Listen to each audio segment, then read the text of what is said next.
1 साल बाद सेना भेजी गई और तेमुजिन को चेतावनी दी गई कि वह किसी को न बताए कि हम एक महिला के लिए युद्ध कर रहे हैं। तेमुजिन बेचैन था, लेकिन उसके पास कोई और विकल्प नहीं था। कुछ ही महीनों में दोनों भाई बड़ी सेना के साथ दुश्मन मर्केट की ओर बढ़े। चट्टानों से भरे पहाड़ शांत थे, लेकिन अनुभवी जमुका ने खतरे की गंध महसूस की। सचमुच सैकड़ों मर्केट पत्थरों के पीछे छिपे थे और अचानक हमला कर दिया। मर्केट योद्धा बहादुर थे, लेकिन जमुका के सैनिक भी कम नहीं थे। लड़ाई बराबरी की हो रही थी। अहम समय पर जमुका जैसे शक्ति का अवतार बन गया और उसकी तलवार दुश्मनों को काटती चली गई। तेमुजिन ने इस दौरान चुपचाप मर्केट शिविर में प्रवेश कर लिया और अपनी अपहृत पत्नी को ढूंढ निकाला। हालांकि वह अब गर्भवती थी। तेमुजिन ने उसे पूरी तरह गले लगा लिया और जल्द पहुंचे जमुका के सामने गर्व से दिखाया, तुम्हें पछतावा क्यों हो रहा है?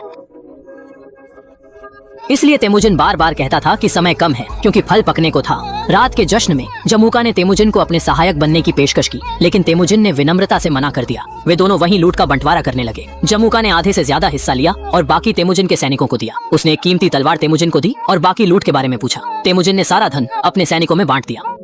मरने वाले सैनिकों के परिवारों को भी हिस्सा देकर उस तलवार को अपने वफादार योद्धा को समर्पित कर दिया।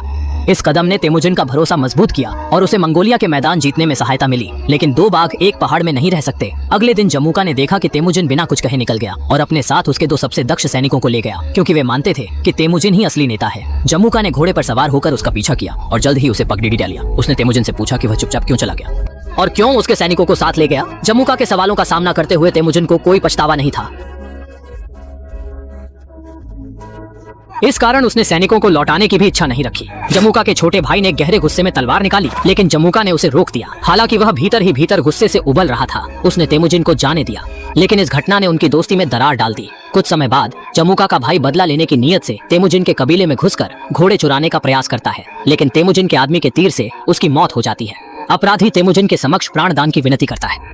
उसने अपने सिर काटने और जमुका को सौंपने की प्रार्थना की ताकि वह उसके द्वारा माफी पा सके।